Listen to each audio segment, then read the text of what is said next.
চাওক 1967 পৰা অসমৰ কোচাছমুখীসকলে ভূঞাম জনজাতিৰ দাবী কৰি আহিছে 96ত তদানীন্তন ৰাষ্ট্ৰপতি মহোদয়ে আমাক জনজাতিকৰণ কৰিছিল পিছত আনুষ্ঠানিকভাৱে সংসদত বিধেয়ক উত্থাপন নহল যাৰ কাৰণে আমি এটা মৰ্যাদা পোৱাৰ পিছতো আমি বঞ্চিত হলো কেন্দ্ৰ ৰাজ্যত আজি বিজেপি নেতৃত্বাধীন চৰকাৰখন আছে তেওঁলোকেও প্ৰতিশ্ৰুতি দিছিল যে শাসনত আহিলে আমাৰ জনজাতিকৰণৰ বিষয়টো তেওঁলোকে সমাধান কৰিব কিন্তু কেন্দ্ৰত তিনিবাৰ তেওঁলোকৰ চৰকাৰ গঠন হ'ল অসমৰ আজি দ্বিতীয়টো কাৰ্যকালৰ চৰকাৰ চলি আছে আৰু অসমৰ মুখ্যমন্ত্ৰী ডক্টৰ হিমন্ত বিশ্ব শৰ্মাৰ নেতৃত্বতেই কেন্দ্ৰীয় চৰকাৰে এখন মন্ত্ৰীগোট গঠন কৰি দিছিল কিন্তু আজিলৈকে ডক্টৰ হিমন্ত বিশ্ব শৰ্মা নেতৃত্বাধীন মন্ত্ৰীগোটে এতিয়ালৈকে কেন্দ্ৰীয় চৰকাৰৰ লগত প্ৰতিবেদন নিদিলে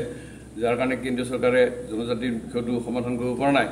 আমি শেহতীয়াভাৱে মুখ্যমন্ত্ৰীৰ মুখত আমি এটা শুনিছোঁ যে অক্টোবৰ নৱেম্বৰ মাহত অসম বিধানসভাৰ অধিৱেশন হ'ব আৰু তাতে মন্ত্ৰীগোটে এক প্ৰতিবেদন উত্থাপন কৰিব আৰু শাসক আৰু বিৰোধীয়ে যদি তেওঁলোকৰ প্ৰতিবেদনৰ সন্মতি প্ৰকাশ কৰে তেতিয়াহ'লে সেই প্ৰতিবেদন কেন্দ্ৰীয় চৰকাৰলৈ দিব গতিকে আমি মুখ্যমন্ত্ৰী মহোদয়ক আমি অনুৰোধ কৰিছোঁ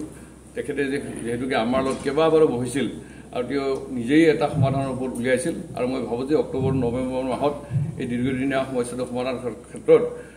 বিধানসভাত যোগাত্মক দৃষ্টিভংগী ল'ব বিৰোধী পক্ষ ল'ব যাতে কোনো বিৰোধী পক্ষই যাতে এই বিধেয়কখনৰ ওপৰত বিৰোধিতা নকৰে তেওঁলোকে এই সমস্যাটো সমাধানৰ ক্ষেত্ৰত এটা যোগাত্মক দৃষ্টিভংগী লওক সেইটোৱেই মই বৰ্তমান শাসকীয় বিজেপি নেতৃত্বাধীন চৰকাৰ তথা বিৰোধী পক্ষলৈ আহ্বান এইকেইদিন সকলো সংবাদ মাধ্যমত এটা বিষয় দেখিছোঁ যে বড়ো জনগোষ্ঠীৰ জাতীয় স্বাৰ্থত তেওঁলোকৰ UPPL বা BPF একত্ৰীকৰণ হ'ব নেকি এতিয়া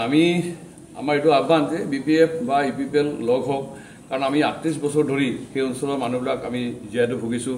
কেনেকুৱা ধৰণৰ পৰিৱেশ পৰিচয় আছিল সকলোৱে দেখিছে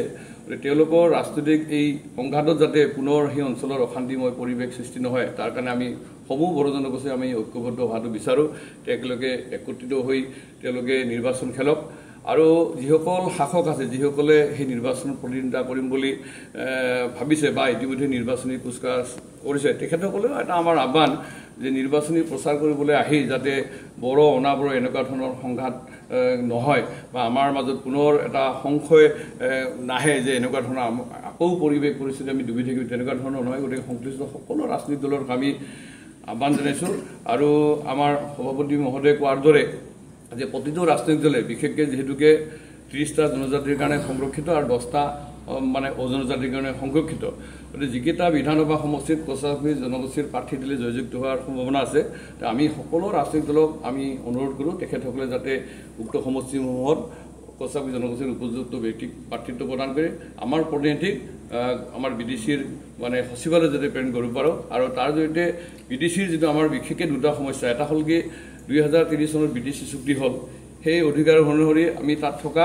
কোচাছমুখী প্ৰটেক্টেড ক্লাছ হ'ব লাগে কিন্তু কাৰ্যক্ষেত্ৰত তেওঁলোকে আমাক প্ৰটেক্টেড ক্লাছ হিচাপে মান্যতা জনায় মাটি কিনা বেচাৰ কৰাৰ ক্ষেত্ৰত আমাৰ অসুবিধা আমি পিতৃৰ সম্পত্তি তেওঁলোকৰ সতি সন্তানী উত্তৰাধিকাৰী নামজাৰি কৰিব গ'লে তেওঁলোকে অনুমতি নিদিয়ে মাটি কিনা বেচাৰ ক্ষেত্ৰত তেওঁলোকে অধিকাৰ জনায় তেওঁলোকে অকল